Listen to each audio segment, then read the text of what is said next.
बिस्मिल्लाहिर्रहमानिर्रहीम। आज हम एएस लेवल अकाउंटिंग जिसका कोड है 9706/22, इसका मई जून 2018 का पेपर 2 करेंगे। और पेपर 2 में आज हम अपने लेक्चर का स्टार्ट क्वेश्चन नंबर 2 से करेंगे। क्वेश्चन नंबर 1 ऑलरेडी रिकॉर्डेड है, आपको प्राचीन अकेडमी के यूट्यूब चैनल की प्लेलिस्ट पे फोल्डर मिलेगा, वहाँ जाके देख सकते हैं। इसके अलावा 2021, 2020, 2019 और 2018 फेब मार्च ये पेपर भी आपको मिलेंगे, पेपर 2 के। और पेपर 1 2017 तक मैंने कराया हुआ है।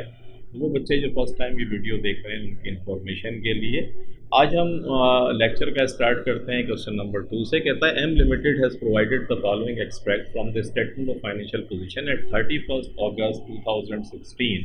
31 अगस्त 2016 को statement of financial position, balance sheet इसने आपको बताई हुई है। इक्विटी की पोजीशन कहता है, कैपिटल एंड रिजर्व्स हैं, कहता है ऑर्डिनरी शेयर दिया हुआ है 0.25 ईच के ना ईच का है, यानी हर शेयर जो है 0.25 का है। जब भी ऐसा सवाल हो तो मैंने आपको बताया इसको डिवाइड करके आप अपने पास निकाल लें कि नंबर ऑफ शेयर्स आपके पास कितने हैं। तो अगर मैं इसको डिवाइड करूं 0.25 से,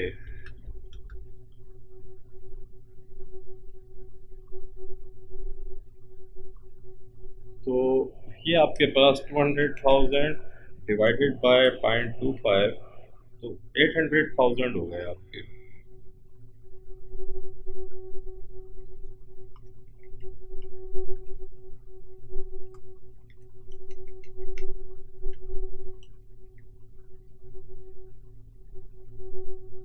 $800,000 ये आपके पास नंबर ऑफ शेयर्स आ गए। उसके बाद कहता है शेयर प्रीमियम इसने आपको दिया हुआ है, रिवैल्यूएशन रिजर्व दिया हुआ है और रिटेन्ड अर्निंग दी हुई है। रिवैल्यूएशन रिजर्व आपको पता है जब भी नॉन करंट एसेट्स की वैल्यू अप्रिशिएट होती है तो ये रिजर्व क्रिएट करते हैं, रिवैल्यूएशन रिजर्व कहलाता है। रिटेन्ड अर्निंग आपको पता है कि कॉर्पोरेशन जब हम पब्लिक लिमिटेड कंपनी की बात करते हैं तो यहाँ पर रिटेन्ड अर्निंग होती है। सोल प्रोप्राइटरशिप के अंदर जो है इनकम होगी वो फिर ऑनर को ट्रांसफ़र हो जाएगी। पार्टनरशिप में अप्रोप्रिएशन अकाउंट होता है, जो इनकम होती है पार्टनर्स में डिस्ट्रीब्यूट हो जाती है। और कॉर्पोरेशन पब्लिक लिमिटेड कंपनी के अंदर जो भी इनकम होगी वो रिटेन्ड अर्निंग अकाउंट के अंदर ट्रांसफ़र हो जाएगी और ये ऑर्डिनरी शेयर होल्डर इक्विटी के अंदर शो करते हैं, जैसे आपको यहाँ नज़र आ रहा है। कहता the following information is available on 1 January 2017 a right issue was made on the basis of 2 ordinary shares for every 5 ordinary shares held at a price of 0.40 per share. The right issue was fully subscribed. right issue subscribe हो गया। right issue क्या होता है, जो existing share holders हैं उनको motivate करने के लिए, उनको एडवांटेज करने के लिए मार्केट से कम प्राइस के ऊपर हम राइट इशू करते हैं। मार्केट में से हमने 0.40 को इशू किया, हम भी इस पर प्रीमियम ले रहे हैं क्योंकि हमारी ओरिजिनल प्राइस जो है 0.25 है और 0.40 का मकसद हुआ 0.40 0.25। तो 0.25 का मकसद है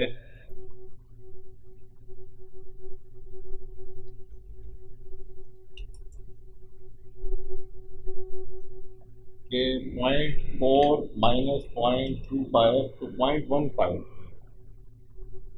ये प्रीमियम है जो हम ले रहे हैं शेयर। और शेयर की पार वैल्यू से जो एक्सेस मनी है वो प्रीमियम कहलाती है। हमारा हमारे लिए बेनिफिट है, कैपिटल रिजर्व होता है हमारा जो हम शेयर प्रीमियम के नाम से क्रिएट करते हैं और ये एडवांटेज है कंपनी के लिए। तो राइट इशू क्या कहता है कि हमारे पास 800,000 शेयर्स थे, ये हमने शुरू में निकाल लिए थे, इसीलिए मैं कहता हूँ कि इसको निकाल लिया करें क्योंकि ये आएगा। और ये कहता है कि 2 ordinary shares multiplied by 2 divided by हर कितने शेयर्स के बदले, फॉर एवरी 5 ऑर्डिनरी शेयर्स, हर पाँच के बदले। तो इसको डिवाइड कर दें 5 से, मल्टीप्लाई कर दें 2 से, तो आपके पास कितना आ गया 800,000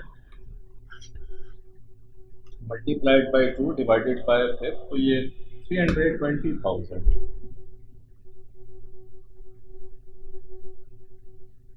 320,000 ये शेयर्स जो हैं ये आपने राइट इशू करा।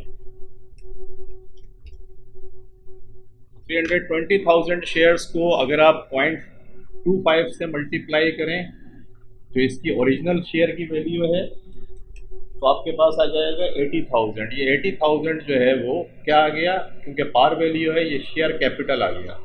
और इसी 320,000 को आप मल्टीप्लाई अगर करें 0.15 से जो प्रीमियम है,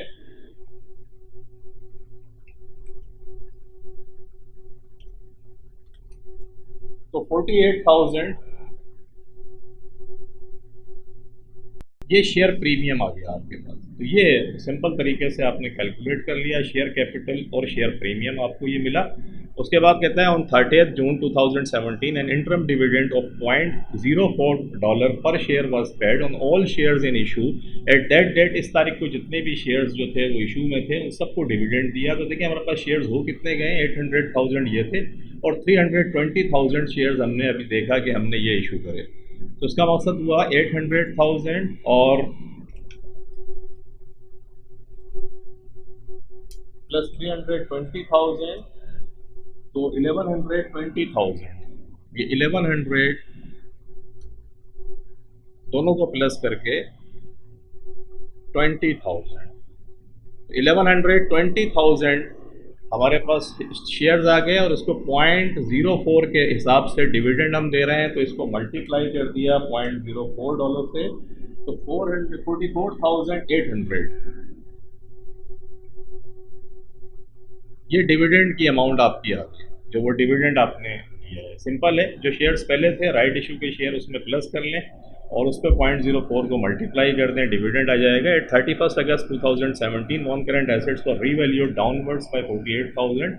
रिवैल्यूएशन को डाउनवर्ड आपने डाउनवर्ड का मकसद है कि एक तो अप्रिशिएट करते हैं आप नॉन करंट एसेट्स की वैल्यू को बढ़ा रहे होते हैं। इसका मकसद है मार्केट में अब वैल्यू नॉन करंट एसेट्स की कम हो गई है, डाउनवर्ड है 48,000 से। जब भी ऐसा कोई मामला हो डाउनवर्ड का, रिवैल्यूएशन रिजर्व आपके पास कितना पड़ा हुआ है, देखिए 40,000 आपके पास रिवैल्यूएशन रिजर्व पड़ा हुआ है और डाउनवर्ड हुआ है आपका ये। तो इसका मकसद ये हुआ कि रिवैल्यूएशन रिजर्व को आप इस्तेमाल करेंगे और बाकी फिर रिटेन अर्निंग में इस्तेमाल कर लेंगे। तो रिवैल्यूएशन रिजर्व को डेबिट करेंगे, कितने से रिजर्व को डेबिट करेंगे, रिवैल्यूएशन रिजर्व डेबिट हो जाएगा 40,000 से पड़ा हुआ है आपका। बाकी फिर रिटेन अर्निंग को डेबिट करेंगे 8,000 से, क्योंकि ये आपको लॉस हो रहा है, और नॉन करंट एसेट्स को क्रेडिट कर देंगे। सिंपल एंट्री है इसकी कि जितना रिवैल्यूएशन रिजर्व है पहले उसे इस्तेमाल करेंगे।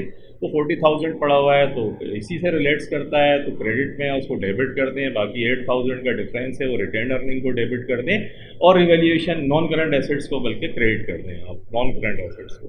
Profit for the year ended $22,500 आपके पास आया था। ये रिटेन अर्निंग में प्लस हो जाएगा जाके, यानी इनकम स्टेटमेंट को डेबिट कर देंगे, रिटेन अर्निंग को क्रेडिट कर देंगे। सिंपल एंट्री है।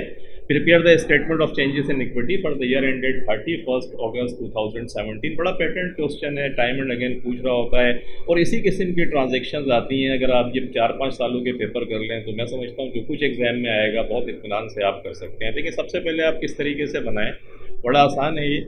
मैंने आपको एंट्रीज से तो समझा दिया है सारा, अब मैं यहाँ भी समझा देता हूँ आपको। Statement of changes in equity के अंदर ये हेडिंग लगाते हैं पहले, ordinary share capital, share premium, revaluation reserve, retain earning आपके पास आ गया। बैलेंस आपके पास सवाल के अंदर शुरू में दिए हुए हैं, देखें वही बैलेंस 200,000, 80,000, 40,000, 37,500 ये सवाल के शुरू में आपको दिए हुए थे। कोई मसला नहीं है इसमें। 200,000, 80,000, 40,000, 37,500 ये सब दिए हुए थे, आपने लिख दिया। पहली ट्रांजैक्शन में मैंने आपको बताया था राइट इशू जो हमने करा था तो 80,000 का शेयर कैपिटल में इजाफा हुआ था और शेयर प्रीमियम 48,000 से, आपको याद होगा। तो इसी के अंदर ये राइट इशू आपने कर दिया। इंटरम डिविडेंड जो पे करते हैं वो मैंने कहा था कि रिटेन अर्निंग डिविडेंड पे किया है तो रिटेन अर्निंग को डेबिट करेंगे, डिविडेंड पेएबल को क्रेडिट करेंगे। ये 44,800 ये कैलकुलेशन करके मैंने आपको 44,800 दिखाया था, आपको याद होगा। उसके बाद थर्ड में रिवैल्यूएशन मैंने आपको समझाया था कि रिवैल्यूएशन रिजर्व को डेबिट कर देंगे। देखिए डेबिट का मकसद है ये माइनस में, बाकी 8,000 रिटेन अर्निंग को माइनस करेंगे और profit for the year retain earning के अंदर 22,500 प्लस हो जाएगी। ये प्लस माइनस करके आपने इनकी कैलकुलेशन कर ली तो बैलेंस आ गया है 31 अगस्त 2017। 200,000, 80,000 को प्लस किया 280,000 आ गए। 48 को प्लस किया तो 128 आ गया। 40 में से 40 माइनस किया नील हो गया। 37,500 में 22,500 प्लस किया और 44,800 8,000 को माइनस किया तो प्लस के $7,200 आपके पास रिटेन अर्निंग में आ गए। ये सिंपल क्वेश्चन था। Statement of changes in equity बनानी थी, आपने बना ली। और उसके बाद आगे आ जाएं, कहता है state 2 reasons why capital reserve may be used before revenue reserve to fund a bonus issue of shares for a limited company. के बोनस इशू के अंदर हम कैपिटल रिजर्व को क्यों इस्तेमाल करते हैं रेवेन्यू रिजर्व के लिए फंड, क्योंकि देखिए कैपिटल रिजर्व आप इसलिए करते हैं, रेवेन्यू रिजर्व को आप मजीद यूज़ करते हैं लिक्विडिटी फॉर्म के अंदर, कैश डिविडेंड पे करना है वहाँ आप यूज़ कर सकते हैं। और to retain reserve in the most flexible most distributable और फ्लेक्सिबल फॉर्म के फ्लेक्सिबल फॉर्म में आप रख रहे होते हैं इससे कि यार अगर बोनस इशू करना है तो इस रिजर्व को आप इस्तेमाल कर सकते हैं। Revenue reserve are needed to fund the payment of dividend, और नॉर्मली आप कैपिटल रिजर्व जो हैं उनको यूज़ करते हैं बोनस इशू के अंदर, बोनस डिविडेंड अगर आप दे रहे हैं, ताकि जो आपके पास रेवेन्यू रिजर्व है उनको कैश डिविडेंड अगर आपको देना पड़े तो फिर वहाँ जाकर आप दे दें। तो ये टू रीजंस थी इसकी, एक तो फ्लेक्सिबल फॉर्म में रखते हैं और सेकंड ये कि आपको डिविडेंड पे करना होता है रेवेन्यू रिजर्व से, इसलिए कैपिटल रिजर्व को आप इस्तेमाल करते हैं।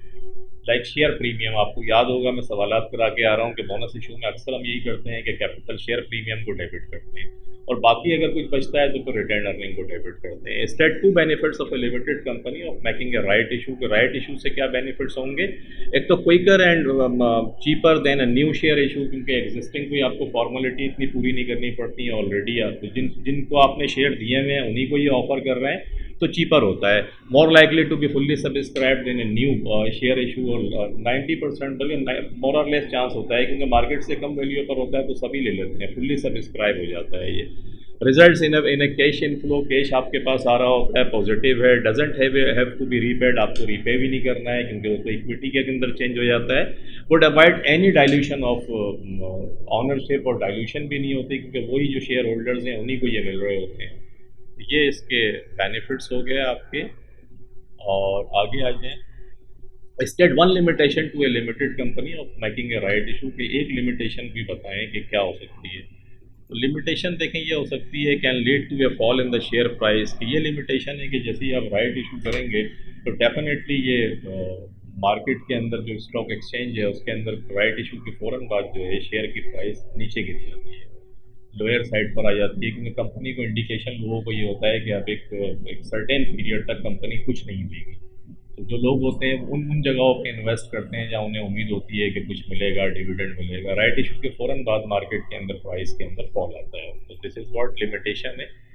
आगे कहता है आपसे कि directors of M limited are considering obtaining a long term bank loan to raise additional capital, इन्हें एडिशनल कैपिटल चाहिए, तो ये आपका एक छोड़ तो नहीं किया लिमिटेशन हो गई। उसके बाद कहता है कि ये है राइट इशू, बल्कि long term bank loan to raise additional capital इनको चाहिए। Explain two advantages of the company of this course of action, के दो एडवांटेजेस बताएं और यहाँ ये ख़त्म हो जाता है। तो देखिए पहला एडवांटेज तो ये है कि interest on loan is fixed, आपको फिक्स होता है, whereas dividends are discretionary, के डिविडेंड आपके डिस्क्रिशनरी होते हैं। एडवांटेज पूछें, टू एडवांटेज, तो आपको पता होता है कि क्या पे करना है। Ownership remain the same, ownership के अंदर कोई फ़र्क नहीं पड़ता, और आप अपना अपना कैश फ्लो बना लेते हैं कि यार आपको देना है। No loss of control of existing shareholders, कोई लॉस नहीं होता, कंट्रोल आपके पास ही रहता है कंपनी का।